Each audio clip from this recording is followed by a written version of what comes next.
My name's Randy Rowe, and I'm in the Boo Club. Ladies and gentlemen, welcome to another episode of the Battle of Ontario Hockey Podcast, featuring a Senators fan and a Leafs fan. We're here to talk about your two favorite teams, the rest of the NHL, local hockey, hockey all around the world, and to bring back memories from your favorite hockey teams and players. If you love the Leafs, Sens, B-Sens, NHL, or any other hockey, including the late Belleville Bulls, you are going to want to tune into our podcast. The gloves are off, the buckets are spinning, let's get the chirps flying. Welcome to the Boo Club! Ladies and gentlemen, welcome to another episode on the Pay It Forward Sports Network, the Battle of Ontario Hockey Podcast. That's right, the Boo Club. Are you in the Boo Club? You sure are, because you're listening. We're back. If you can see me, you can see I'm in the CTC. I'm in a playoff game. I am dreaming. I do got a cool photo behind me here of the playoffs back in 2017. No, not 2004, Leaf fans. The Sens have been in the playoffs a lot more since 2004, including 2017, like this photo behind me. As you can see right now, I'm alone for the first 5 minutes here. We have a special guest coming on very, very shortly. This guy scored 64 Genos in one season in the OHL. And if you're not very familiar with that term, I am not talking about Bob Marley Genos. I'm talking about goals, baby. Woo! Wheeling dealing. I'm wheeling dealing on here alone today. Brendan Fleming there, my partner Flemsky. He's not feeling too good. It's that time of month for him. No, I'm just kidding. He's got the old man cold going on right now. And I know I'm the same way. When I get that man cold, I don't know if women just don't get it or what, but it isn't fun. So I'm alone here for the first 5 minutes. And then you're going to see the show. You're going to see Randy Rowe. This guy won the OHL Championship with, of course, the 99 Belleville Bulls. He played 4 seasons for the Bulls. And he went on to play, I think it's 12 or 14 years professionally. So this guy, lots of experience, even coached the Wellington Dukes for a couple of years as an assistant there, and now is in player management as far as works for an agency. So he's an agent to actually some of the other kids, or not kids now, I guess they're kids to me because I'm older, but that play pro, including one of them, I think, is Shaw Boomhauer, who was actually at one of our celebrity golf tournaments as a hockey player, obviously. So I'm just going to chat here for a couple minutes, and then we're going to have Randy Rowe come on. So if you want to hear some good jokes, do not listen. No, I'm just kidding. But anyways, yeah, I'm in a good mood today, as you guys can tell. It's funny how a few days can change things. All of a sudden, the Ottawa Senators have won 4 of the last 5 games, and it's like, holy shit, guys, our thread, it's getting a little bit thicker. We were hanging on literally by a thread, and by we, I mean playoffs. And DJ Smith is probably going, holy shit, guys. I thought I was going to be fired months ago. I'm still here. I don't know what's going on. I'm still winning. But no, it's things change. It's funny in the sports world, as all you listeners know. When you're in the sports world, when you're winning, it's like, everything's great. Everything's connecting. The puck's going in the net. The puck's hitting the pads if you're a goalie. Things are going well as a coach, whatever it may be. And when you're losing, and especially when you lose in bunches, things suck. I mean, there's no really other way to put it. I'm sure we've all played on good not necessarily hockey, but good sports teams and bad sports teams and you can tell the difference. So Ottawa's actually had a funny year where actually they haven't played that bad. I've ripped them a bit, but considering the last 3-4 years of the rebuild here, they were supposed to be bad, and they were. Now it's like, okay, we've got the Brinket, we've got Giroux, who I'm going to tell you something amazing about here soon.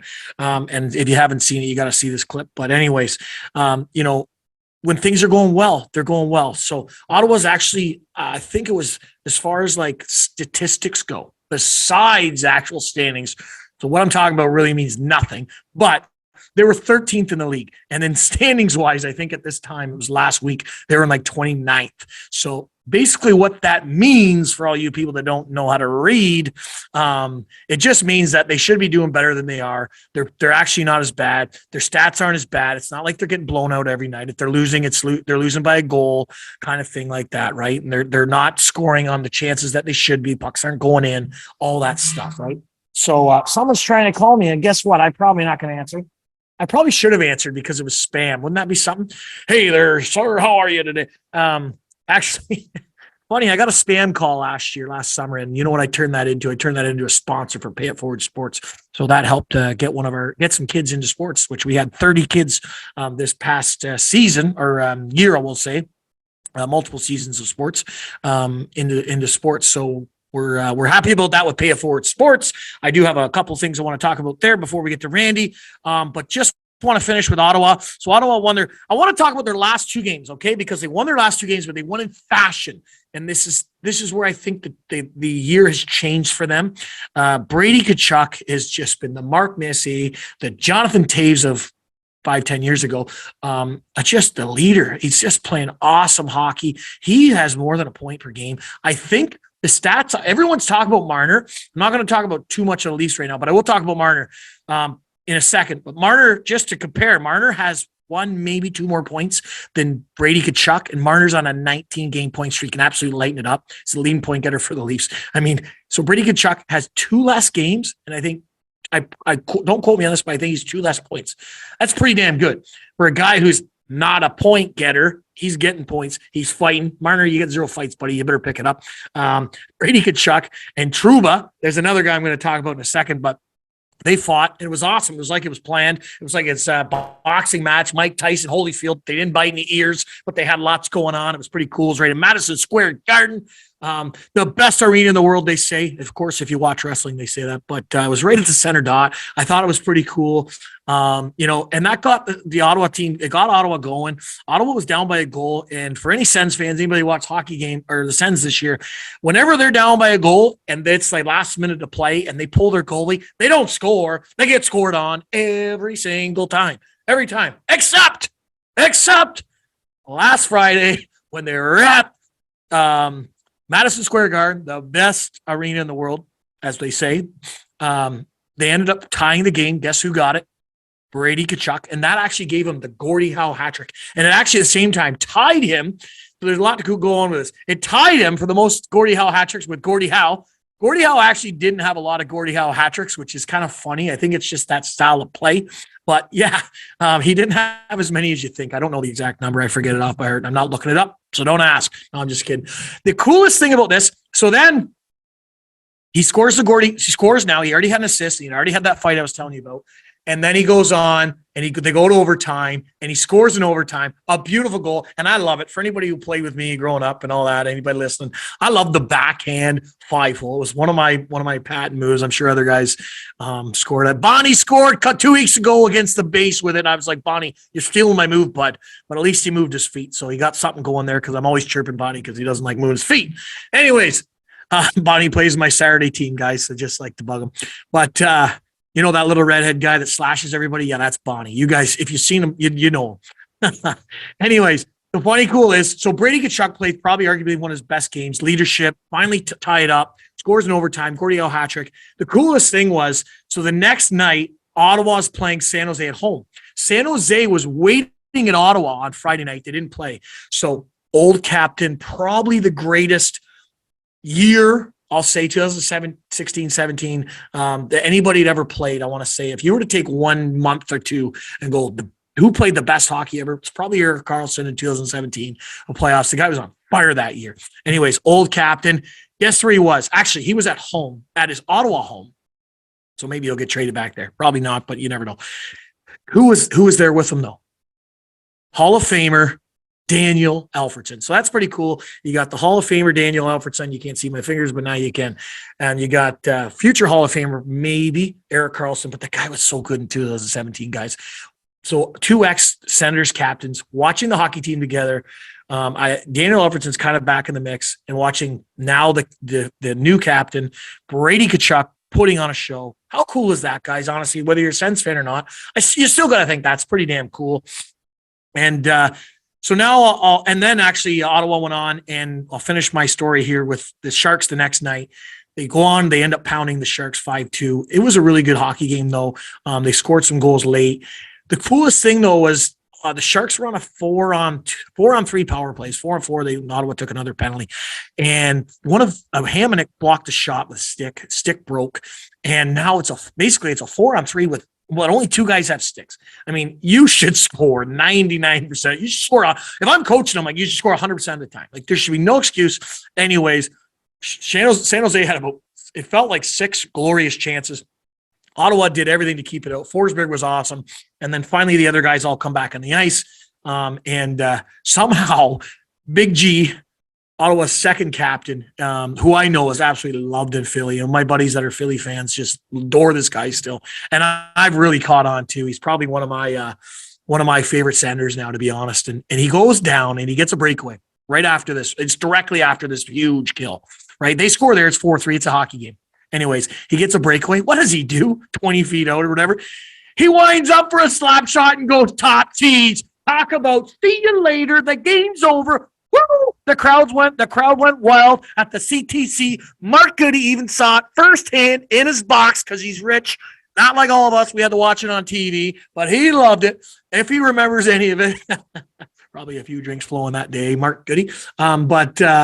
No, they were saying after how that was the loudest that CTC's been since home opener. I was actually lucky enough to be at that game. So at the home opener, that is.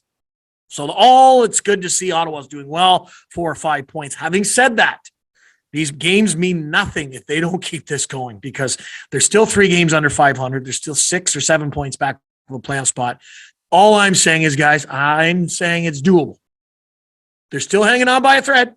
And they still got to keep winning games. And they still somehow, by the end of this year, the end of the actual calendar year, the end of December, if you guys don't know what a calendar is, the end of December, they got to be 500 at least, at minimum. Now, I said that kind of after the first 20 games and it didn't work out. So if that happens, then maybe DJ can keep rocking with it. He's got to keep winning. But if it doesn't, see you later, guys. So they're still hanging on by a thread. Enough of my Sens. Okay, guys, Leaf talk. Mitch Marner, how you doing? Did anybody see? So I think it was he broke the record the other he broke the record the other night, 19 games in a row with a point as a Toronto Maple Leaf. Congratulations, Mitchie. Playing awesome.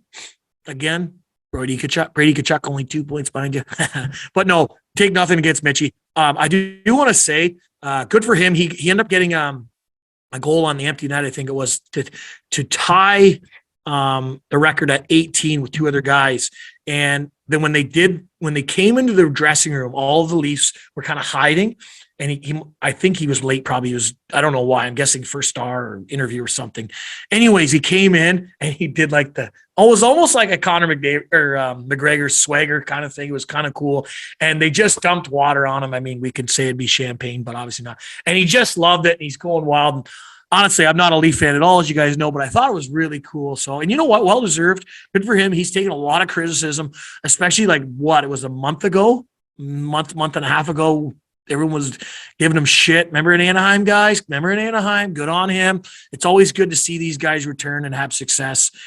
So, again, Leafs are doing well. I tell all my Leaf fans, though, and Fleming knows this, it means 0 until playoff time. That's where your success is. And then, of course, if you tell Big W there, well, they're going to get home ice advantage. Mumbling there, that guy. But anyways, yeah. Okay, home ice advantage. The whole point is it still doesn't matter if you get home ice advantage and you lose in the playoffs, W. So figure it out, W. Anyways, winning the playoffs, Leafs. I honestly cheer for my Sens. I love to play the Leafs first round if we ever made the playoffs here. But I think the Leafs are due, and I honestly, it's gonna be hard for me to bet against the Leafs this playoffs. I'm gonna see who they play.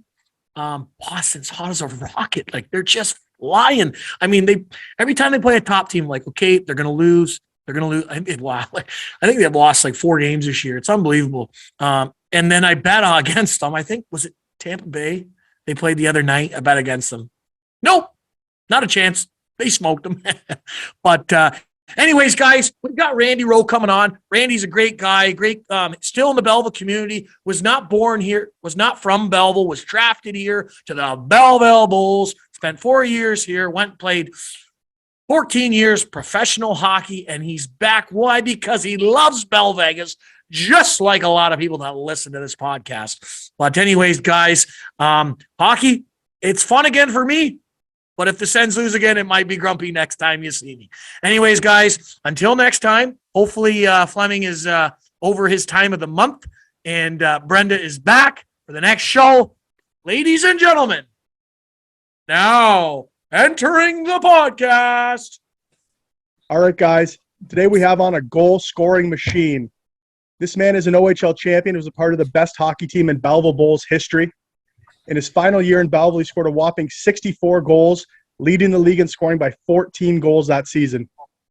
After junior career, he enjoyed an awesome 12-year pro hockey career in the AHL and ECHL, and is still top 20 all-time in ECHL scoring. He now lives with his family in Belleville and helps run one of the most high-end hockey skills programs in Ontario at the World Elite Training Facility. Ladies and gentlemen, Randy Rowe. Thanks, guys. Thanks for the intro.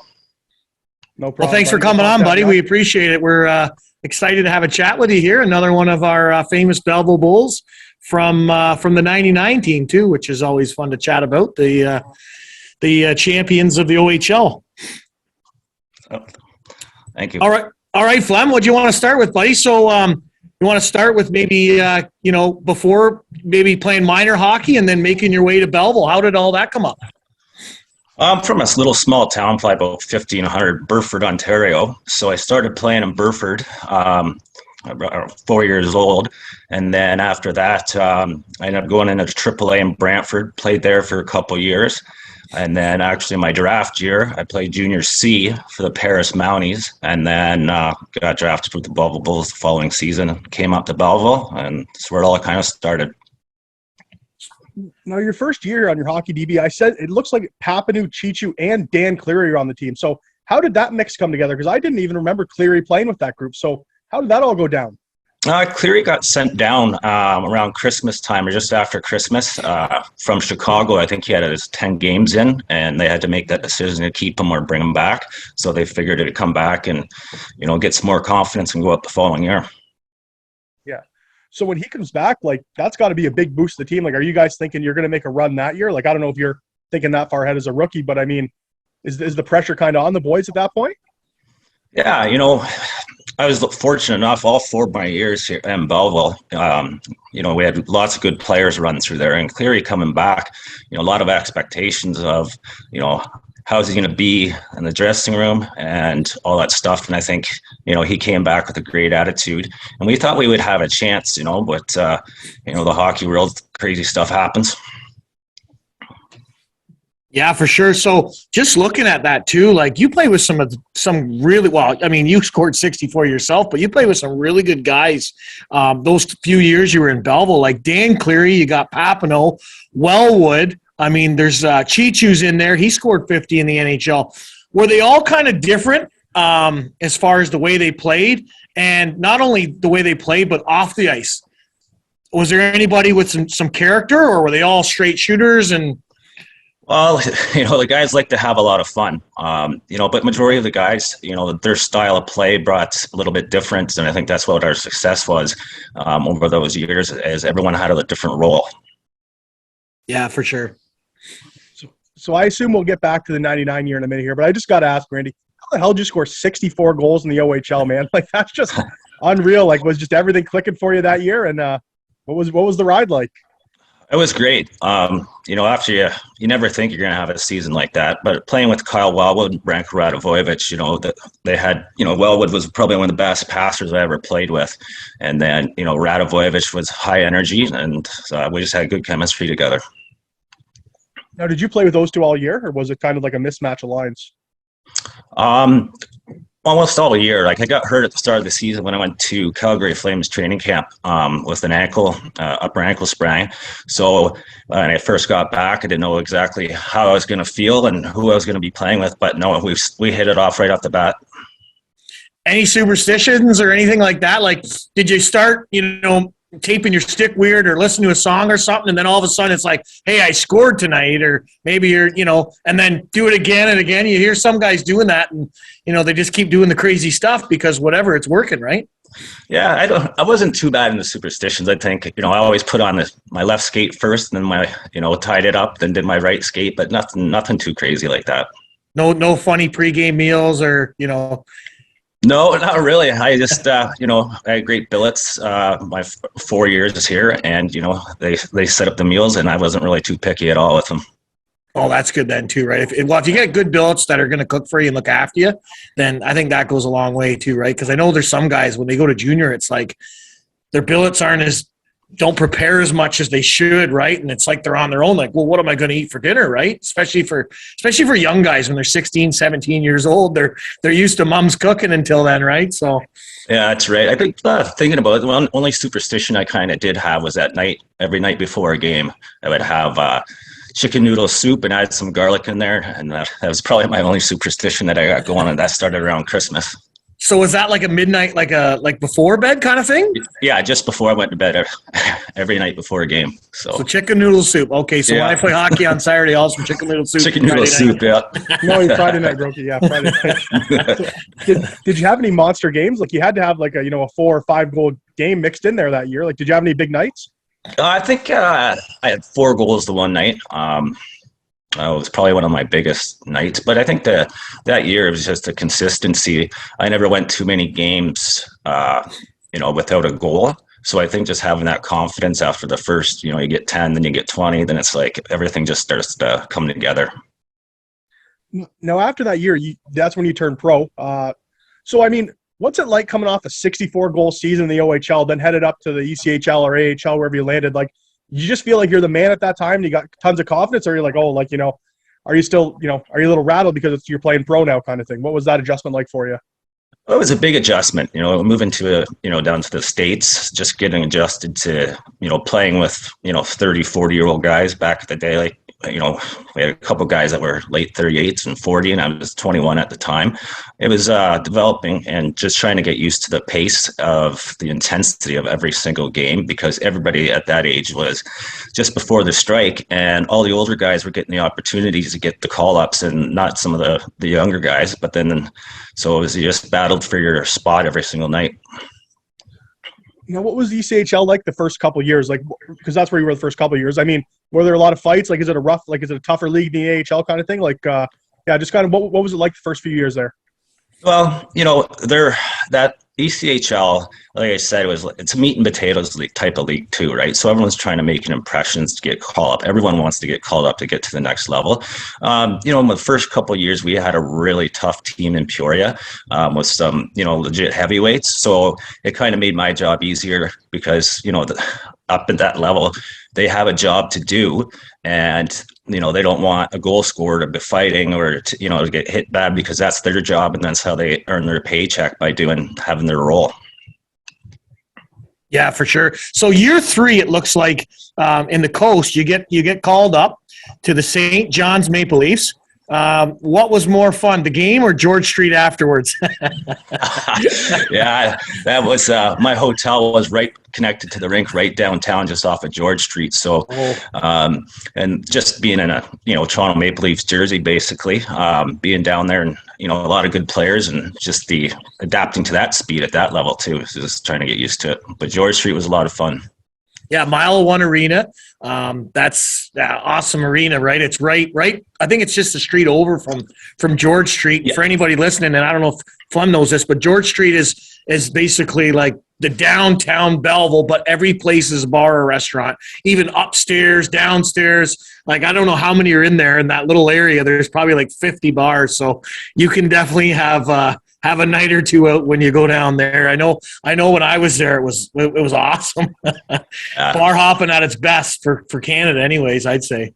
Yeah, and it was just because teams didn't fly out after the game. They waited, always got flights the next day. So you go out and even hang out with the other team after games. And so it turned into some crazy nights there.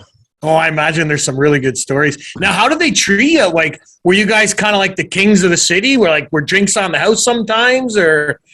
Yeah, we got treated really well just because, up there, they live and die for hockey in Newfoundland there. So it was, the fans treated everybody great. Yeah, you got a couple of free restaurants that we were able to go to that, they would take care of us.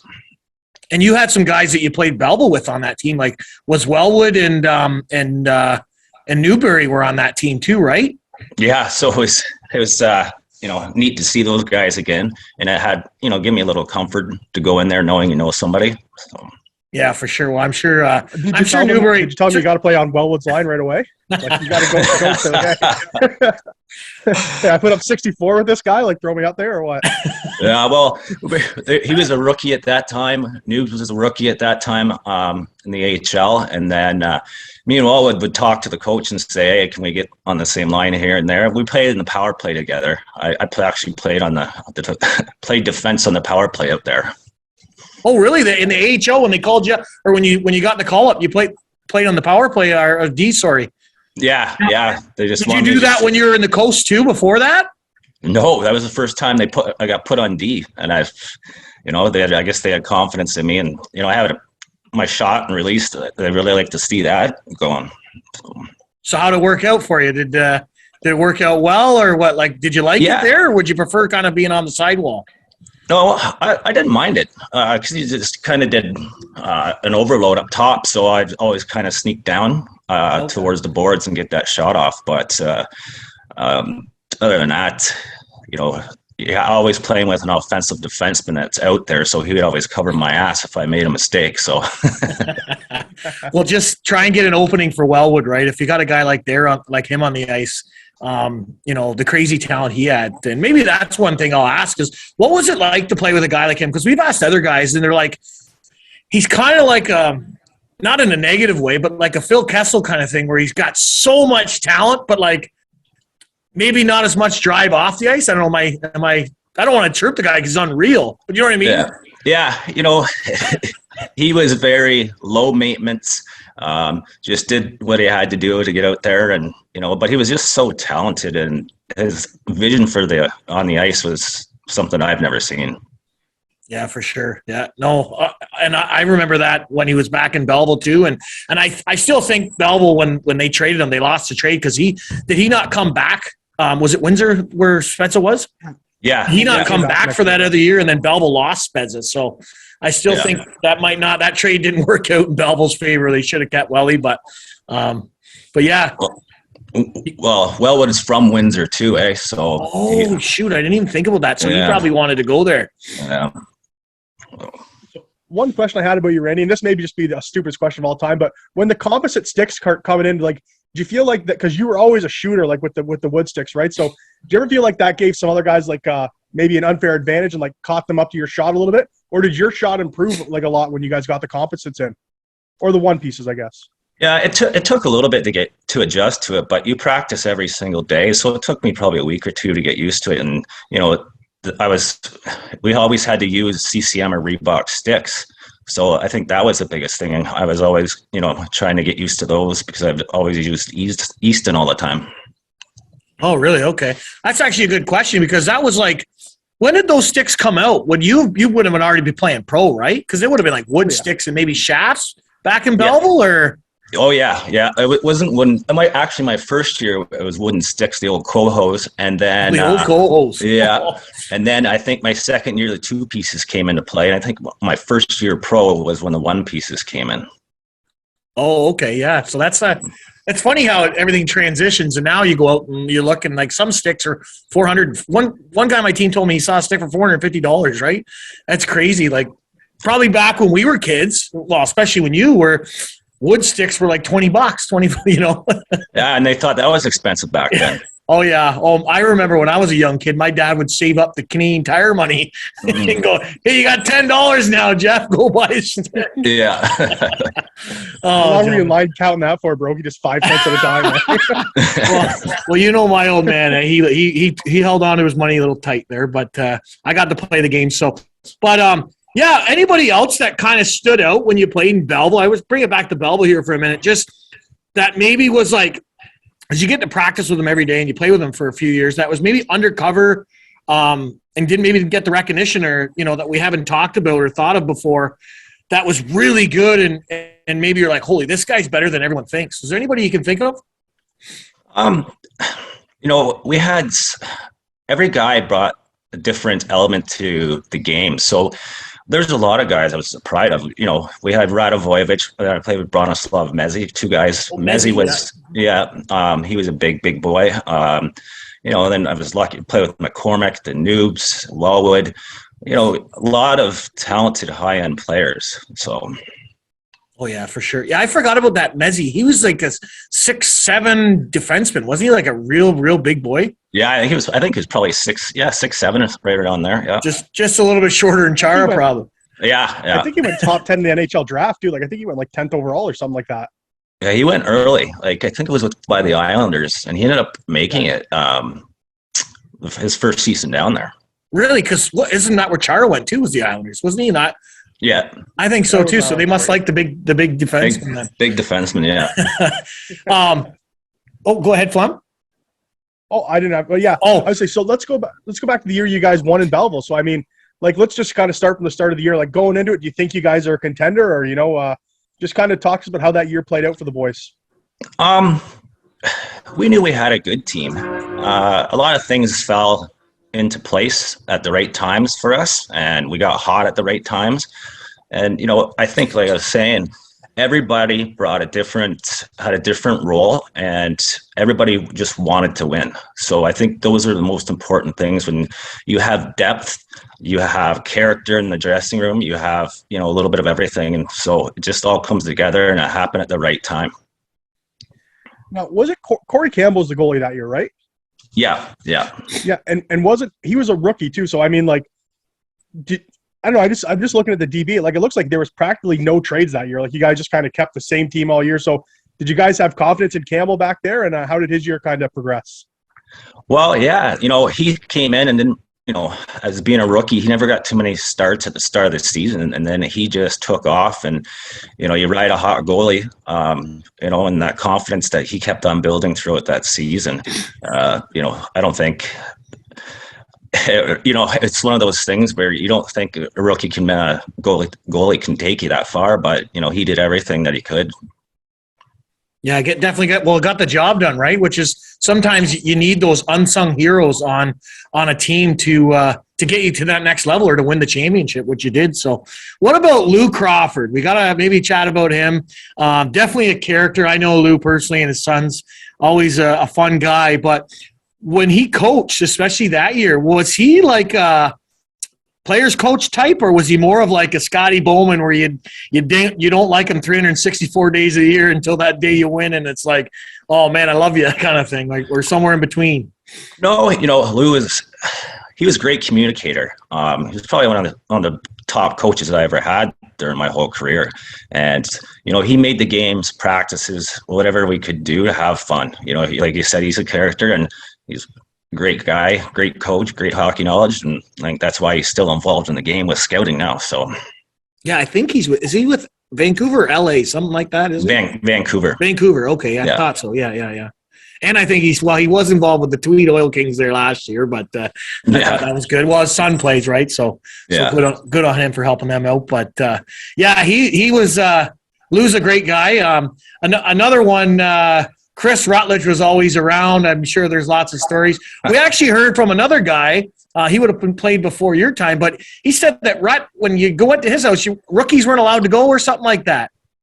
You remember that rule? I think I heard about that, but by the time I got there, he would invite all of us over if he did have people over. So maybe that was before, but Rut's Bar and Grill at the bottom there at the rink, we always called it. Rut would be back there after they're having a couple of drinks. Oh yeah, it doesn't take much for him to swallow a beer, right? So one gulp, nope, she's gone. Gotta love Rut, Olsen Golden, but that 99. I mean, it's got to be something special. What is it? I mean, you're a guy that you now live in Belleville and you're back in the area where you played your junior hockey. It must mean something to you. Do you still see people around the area and that say, hey, you're on the 99 team, or? Yeah, actually, being involved and being in the rink quite a bit now. There's a lot more people than I thought would remember, and a lot of people that still like to talk about and go over those that year.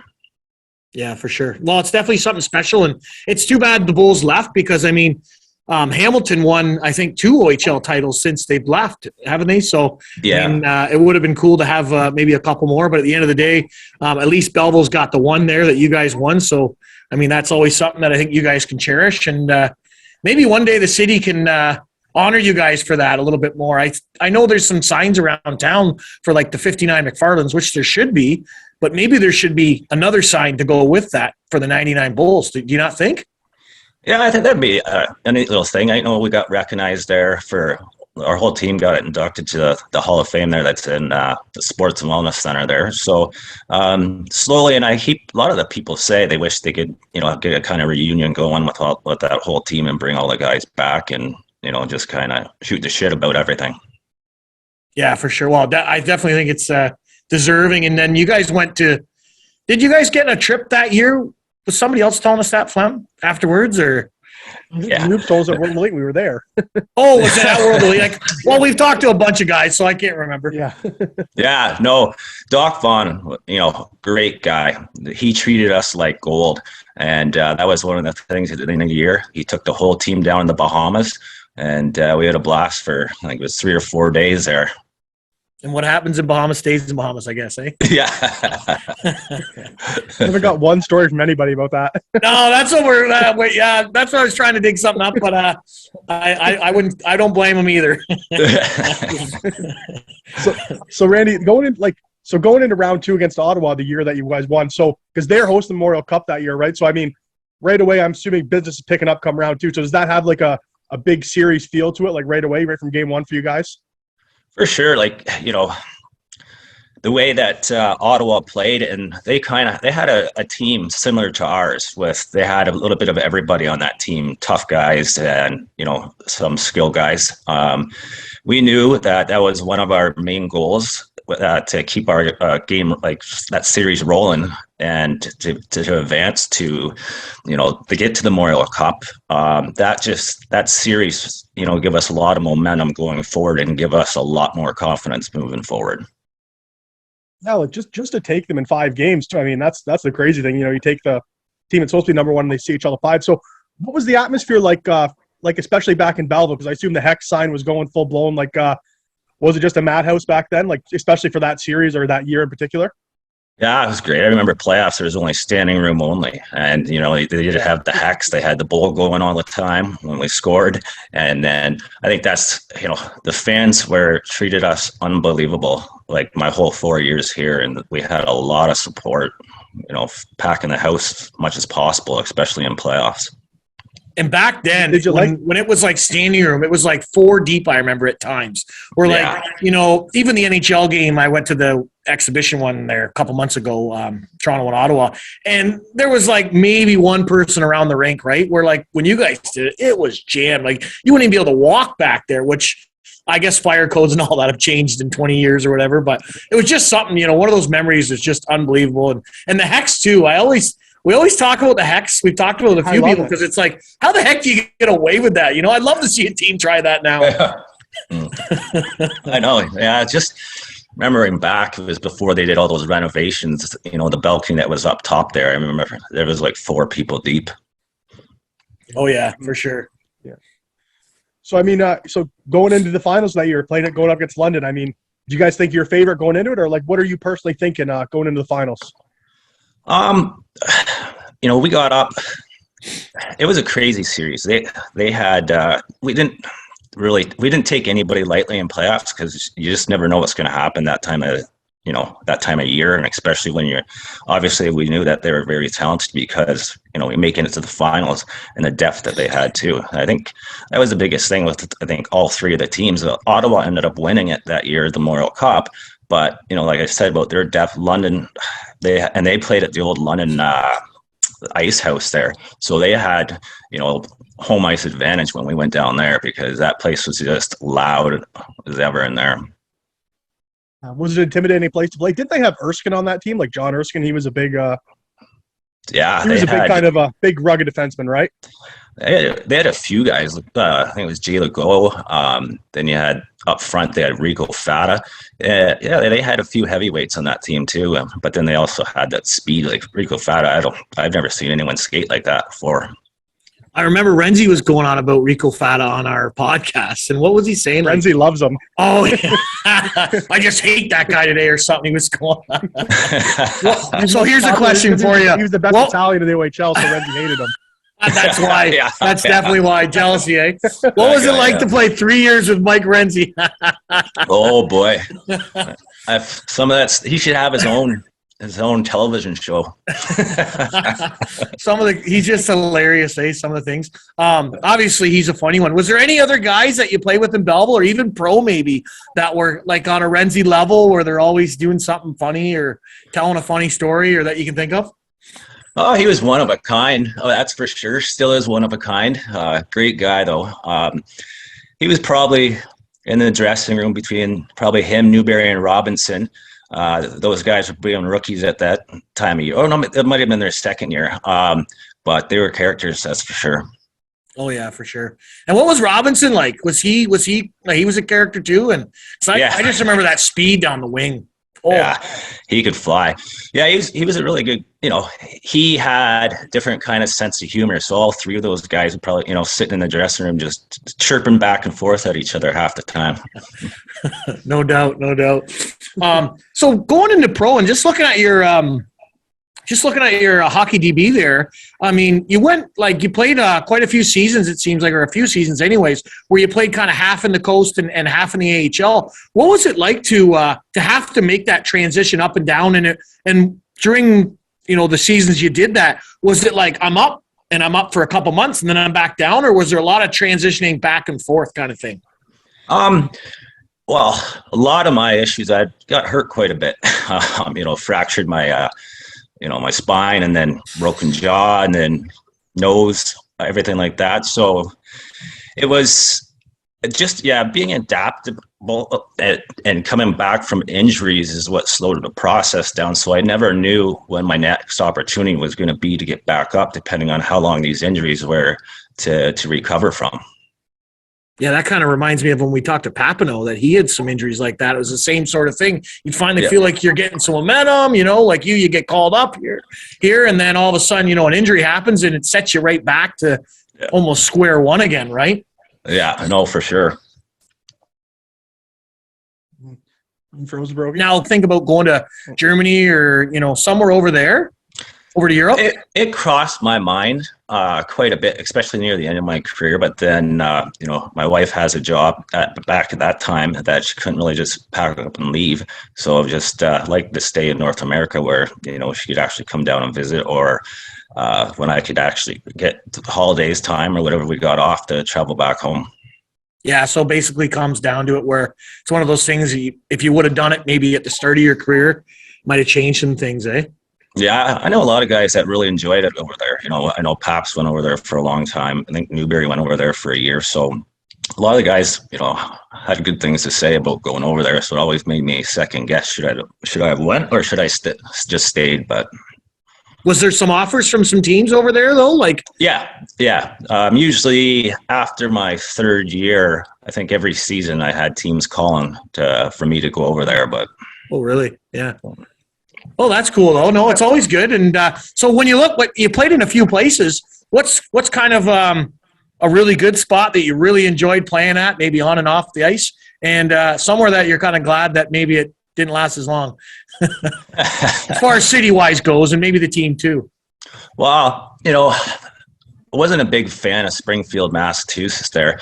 That would probably have been, out of my whole career, one place that, wasn't a big fan of. But all the other places, like Charlotte, North Carolina, it's a beautiful city. It's millions of people there, so there's always something to do, like every night or whatever it was.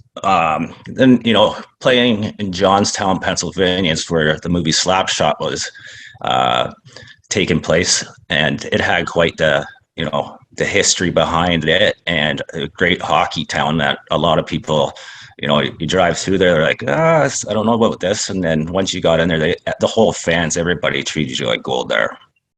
So that was where the Slapshot was actually from? Yeah. Oh, I didn't realize, because I thought it was like Charlestown Chiefs or something, wasn't it? Or no? Yeah, I think it was Charlestown. They had a different name or something, maybe for the movie. Yeah. Oh, so did you wear like the same was it the same uniforms? No, we were called the Johnstown Chiefs, so it was kind of a little similar, but I don't think they're the exact same ones, because they would have throwback nights where we would wear the old Chiefs jerseys and stuff like that. And, the Hanson, actually, I think 2 or 3 of the Hansons lived in that area, and they'd come into games and tell us all stories about Johnstown back in the day. Do you remember any stories about that? Oh, yeah. What most of them, like the way that they were in that movie, they are like that, same personalities like that. They would say some stuff, but I don't know what. I don't want to sewer them. What a classic of a movie. I think the first time I saw that movie, I was at Fleming's 6th birthday party. 7th birthday party. Or 7th. All of a sudden, some girl's tits are on the TV. I'm like, what are those? Oh, yeah, and swearing and everything else. I mean, what a classic of a movie, though. So that's pretty cool. I didn't realize that was actually the same city then. And those guys would kind of show up and do throwback nights. I like that. That's something cool. I don't even think they've done any updates to that rink. It still looked almost the exact same as it. Oh yeah. But they now they have a North American Hockey League team there, so it's more like a junior level. Because the Chiefs, it's like, who owns the Chiefs? Like it is in the movie. That we were having issues. They were having money issues there. Oh yeah. Who owned the Chief? Who owned the Chief? Trade me right fucking now. Yeah. I love that. I'm gonna go watch that movie after, but awesome. Jumping. I forgot what I was gonna say. So Randy, when you're in the AHL in East, are you going to NHL camps every year, or how's that working out? So my first camp was with St. Louis Blues. It's called Traverse City. It's like a big rookie tournament, which has, I think, probably 9 teams that go. So I went to their camp, then I got invited to, I think the following year. No, the first one was Vancouver Canucks training camp when I was 18. And actually Mark Crawford was out there, the coach at that time. And then I went to St. Louis one, and then Calgary one. And then after that, I was kind of starting in the AHL. For every year I went to a rookie camp until I was probably 26 or 27 at the AHL level. So just those 4 NHL teams that got to go to. Any good memories from those camps? Like anything stand out? Like maybe a fight or a hit or a goal from anybody playing? Well, it was funny. I get into the change room and I look up to the stall who's sitting next to me. It's Mark Messier. Oh, come on. That's no way. Yeah. Then I didn't say boo. I just sat there. Here, Mr. Messier. You want water? You want pop? You didn't say mess. We're winning tonight. We will win tonight. Well, that was a pretty cool experience. They had Todd Bertuzzi back there when he was starting to get in his, then I think I don't know if Pavel Bure, he was there. So there was a lot of high end guys, and back I would have been 18. I just kept my mouth shut and just sat in the change room and did my own thing. What nervous, I guess, too, especially dressing beside Mark Messier, the best probably leader, I guess. Well, it's the Messier Award now, isn't it? Yeah. The leadership award. Like that's leadership award. One of the best players to ever play the game as far as that goes. That's pretty cool. I just remember with Messier, I couldn't believe it. In between every period that we played, he'd put on a brand new pair of skates.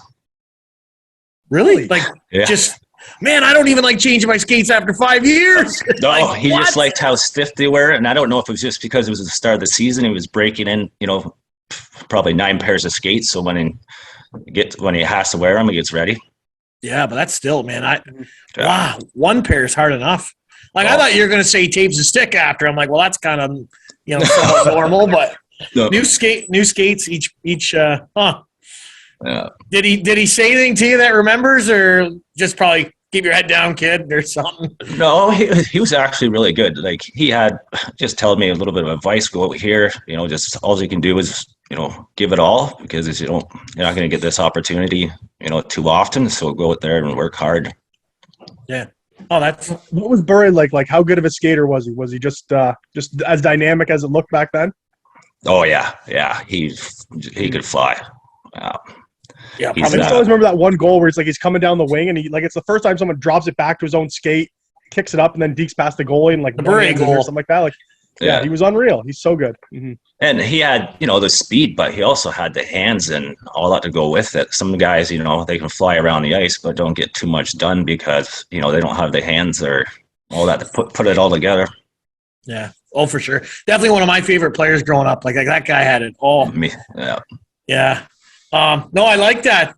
That's pretty cool to be able to, all of a sudden you're, one day you're dressing beside Mike Renzi, and the next day you're beside Mark Messier. Yeah. Well, they both have bald heads, but I don't think they're the same guy. I like picking on Renzi. That's all, because he's a good guy. So. Oh yeah. He gives it out. Is there ever any? Sorry, go ahead, buddy. He gives it out, but he takes it too. Oh yeah, for sure. Now, Randy, were there ever any like big fights or line brawls or maybe even bench brawls when you're playing in the minors back in the day? I think we had a few line brawls. Like I said, my first year in Peoria, we had like Jeremy Oblonsky. If you YouTube him, oh yeah, Yabber was there. There was 4 or 5 guys that was their job, and that's all they wanted to do. So my first year, there's a few line brawls. So what's your thoughts? Like you're 20, 21 years old, and you're like, holy Jesus, I'm got to go try and maybe fight like 35-year-old or something. Yeah, and the way that how strong those guys are, like, and the punches that they take and stand up, I'm just like, man, if Yablonsky ever punched me, I'd be dead. He was a nut bar, eh, that guy? Because he would one of the guys who would fight like in the Quebec League too, bro. He would go like Morrow and kind of all those guys. He was crazy, like just absolute. I think they say he has like the best fight of hockey in hockey history with him and Morasti at one point or something. That's what it says on YouTube. So wow, it is. It's one hell of a fight, and they're actually related. Oh, really? Yeah, I did. Yeah. They're cousins or something, eh? Yeah. Yeah. They would fight each other every game they played against each other. They would fight each other, and they just go toe to toe and just don't stop throwing. Now, as far as playing that many years pro, what was it like as far as like the travel goes? Because I don't think a lot of guys understand. You're in the NHL. You're flying everywhere. Obviously it's so tough, but you guys got a bus. Like, did you have any? You must have had some real long bus trips and all that. What's that like to go through for that many years? It's hard on the back trying to sleep. We had a sleeper bus though most of the time in Peoria. Peoria was probably the longest travel I had. It was the furthest team out there. So we would average probably 8 to 10 hour bus rides, somewhere up to 14 to 16. So then in the AHL, the PHPA, the union there has a rule. I think if it's over, I forget if it's 6 hours or 8 hours, they got probably 8, they got to fly. So we flew quite a bit, especially living in St. John's. We flew everywhere because get off. You get off the rock, I guess, eh? Yeah. And the Rock must have had some big snowstorms like back then too. Oh yeah, crazy. That's probably one of the scariest places to fly into because it's so windy there. It's just white knuckling it the whole time on the plane. Guys getting sick? Anybody get sick or no? Like no, not really. No, not that way. But a lot of people were nervous though. A lot of the time. Probably if you. Beverages might have calmed them down a bit, I guess, maybe. Oh yeah. There are a lot of card games, especially in the ECHL. A lot of card games in the back of the bus. What would you guys play? Hold'em or like what? Snarples it's called. Schnarps. What's Schnarps? Yeah. Is it like a poker or like a? It's kind of like a poker game. Yeah, I almost kind of forget how to play it right now. So you got to call your own suit. So. It's a little mixture of poker / almost like euchre. Yeah. Oh, okay. Yeah. Schnarps. I'm gonna have to look that one up, Flem. Yeah. You have to play this, Broeky. Yeah, I know. I didn't know that. Like, That was probably one of the go-to games on every every team I played on until poker got really big later on. Yeah, because poker kind of came in like what, mid 2000s maybe, eh? Yeah, Kind of thing where Hold'em all of a sudden took off, and then took off. Yeah. Now, were you always involved in the card games? Well, I learned in a hurry. I think it was when I was in St. John's that to probably stay away. They call it the blue light special. I had to have that. The guys give it to me a few times because we had guys that were under NHL big contracts and had lots of money. So I'm like, Jesus, this is my whole bank account that these guys are playing for right now. So I learned to step away from it. Oh yeah, so you could lose some like a month's pay or something. Oh maybe, yeah. eh? Oh yeah. Wife comes home. Yeah, it's like the KHL. We don't get paid here. No. Yeah. That's too funny. We were kind of talking about fighters earlier, Randy. I want to touch on one guy here, David Silverstone. What was he like when he came in? Because he was there your last year, correct? Yeah, I think I played 2 years now, 1 or 2 years, I forget. He was fearless. Like, he wasn't the tallest or had the biggest reach on him, but again, he would fight anybody and everybody. I think, we had him and I think Nick Policelli. So those guys do a lot of that, but Silverstone was just fearless out there. I think Policelli ended up being the captain a few years later too, didn't he? Wasn't he the captain? I think he was the captain my last year. Yeah, my last year he was the captain. It was when you played, yeah, okay. Yeah. Because then he got story too. Because then he got traded to Silverstone puke every time he fought or something like that? I'm not too sure. He might have. I know, those guys have, get really, really nervous. They stay up stressing and trying to watch video and fights. And, like I said, one wrong punch, you could be really hurt. Yeah, for sure. Another guy we haven't mentioned, I think, I don't know if he played 2 years with you or one, was Matty Stajan. Obviously went on and had 1,003 NHL games. We had him on our podcast last season. What was it like to see a guy like him play? Because, I think he was kind of a different style than maybe like a Wellwood, right? Yeah. Like his rookie season, you never would have thought of, him playing, like you said, 1,000 games in the NHL or more. But he was a good, humble kid, and he worked hard. And his progression after his rookie year to his second year, you could start to see like he's going to be a player. And like I said, he was humble and just respected everybody too. And I think that's guys wanted to stick up for him. And he had some Cody McCormick. He was another tough one. I think sometimes they played together. So he had lots of guys. Renzi guys to stick up for him. And I think I know Stajan played a major midget year, so he probably had 2 massive growing years, right? And sometimes you just, you stay humble, you worry about yourself and surround yourself with good guys, and kind of anything can happen. But no, it's neat to see that. It's probably neat, obviously it would have been cool, I guess, yourself to play 1,000 games in NHL and you still had an awesome career, which you got to be proud of. But it's probably cool too to be like, hey, I play with this guy, I play with that guy too, right? Kind of thing. Yeah, so, name dropping here and there with some of the big names that, a lot of people know. Like, again, we never really talked about Chichu, but, he's a big power forward. Like, he was different, but, as what he brought to the team, he was like a bull when he was out on the ice. So powerful and had a great shot. 50 goals, I think, the 1 year in the NHL, wasn't it, with the Sharks? Yeah. The league, yeah. Playing with Joe Thornton, I remember that season. Yeah, so with going back with Stajan, I remember Louis Crawford said it. We're kind of, would you be able to help Stajan out here, get kind of settled in? He got drafted to the OHL in the 4th round, and I was a 4th round guy. And Louis goes, work with this kid, and we're replacing you with him when your overage year is done.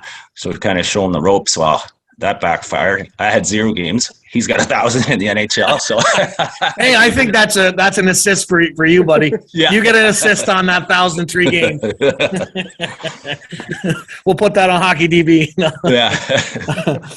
Maybe just a couple questions regarding after hockey life. So you went on and coached with Wellington as an assistant under Marty Abrams for a couple years, and now you've been doing working as an agent, I guess, for 8 years or so, a while now. Anyways, hasn't it been? So what was it like first off to coach Junior A with Marty Abrams? Because he can be a loose cannon, or used to be able to be. And what was it like to transition, I guess, from playing and then now you're coaching, and you can't control the game as much, right? Because you can only tell guys. It's not like you're in it. No, I think it was probably easier. Like when I got into coaching, it helped me get away from the hockey as in not playing, and it kind of was easier because a lot of guys have issues when they retire because they're not playing every day. They don't have that structure. So me just being around those guys every day, it helped. Yeah, for sure, 100%. And that's one thing I don't think people that aren't part of the game don't understand is, like, you go to practice and play in 6-7 days a week, and then all of a sudden you retire. Like, it's like something's missing there, right? Where I think that's why a lot of guys get into coaching or sometimes scouting or management, whatever the case may be. But what was it like to be with Marty, though? Who could you compare him to, maybe? Oh, I don't know if I can compare. When he got upset, that's for sure. But he's had a long coaching career. I bet he's up to probably 25, 30 years. Oh yeah, for sure. Well, he's been, because he's been in Ottawa for a few years now anyways, maybe 4 or 5. Like 4 or 5 years. Yeah. Yeah. And that's crazy to think that, but I mean, it's good for him because today's day and age, we see it, coach loses a bunch of games in a row, Ottawa Senators, fire the guy, and so to be able to stay in the game, I know it's only the junior A level, but it's his full-time job. So it's tough to do, right? Did you ever think of transitioning and maybe being a head coach one time, or like or did you just decide, maybe I'm going to go a different avenue? How did that come up? I had thoughts about, going to try to be a head coach. But, getting involved, like I do director of player development for the agency. So I just figured that, some coaches, the first day you're hired, it's one day closer of being fired, especially in the hockey world. You see all the coaches how much turnover there is. And that was the thing that I just didn't really want to get back into, is to have that, on my shoulders to stress out every year about it. So I think, that's why I got into helping my old agent to go around and kind of scout and evaluate the kids. Okay. Yeah, no, definitely. That's pretty good. Now, do you enjoy it, or what's I do, but for example, this weekend was a big tournament. You got to take breaks, because or else you could be there from 7 a.m. until 9 o'clock at night, and then everybody starts to look the same because you've watched 20 different games. So, what's a trick to scouting? Like, what's something that you might look for? Obviously, taking a break, there's one, but is there certain tendencies you might watch for? Or? Yeah, I was, the reason why I got to play so long was kind of my hockey IQ, to be able to, see the game. So that's the biggest thing that I look for, is to see that, you got to be a 200-foot player. I think those are some of the best things, and just how their attitude is out on the ice when they make a good play or they make a bad play, and, how they react coming off the bench if they got sat for a couple of shifts where they're supposed to go out. It's a lot of body language stuff too. Huh. Well, they're good to know. No. Could have fixed a lot of things back in your career, bro. Yeah, I know. Can I go back? I need a growing machine. I'm 5'6". No, I'm just kidding. What do you got, Flem? All right, yeah. So this is the last one for me here, Randy. So how proud of your career? Like, you were drafted 4th round of the OHL. You won an OHL championship, led the league in scoring, played 12 years pro. And you're still working the game. So when you look back at it, how proud of your playing career are you? I never thought I'd even play pro in my first year when I came to the Belleville Bulls. It's something that I knew it wasn't in the career. I didn't expect when I did go play pro that I'd play 12 years, especially with some of the injuries that I had. It's one of those, I'm thankful for what the game, give me. Travel all over North America, getting to meet so many different guys and so many different personalities from all over the world, basically. So I take more pride with my teammates, how good they were to make me play 12 years. Any like really good friends that you met along the way that you still keep in touch with?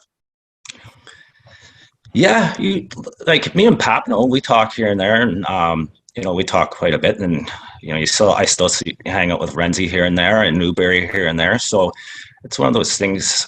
And then in pro, it's such a hectic schedule at times that a lot of guys get there and then they get traded. A couple guys in my last year when I was playing in Toledo, Kyle Rogers, he got a couple games in with the Toronto Maple Leafs, I think back when Newberry was there.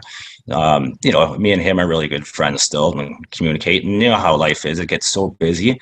You don't always have that time to have get to reach out and talk to everybody that you want to.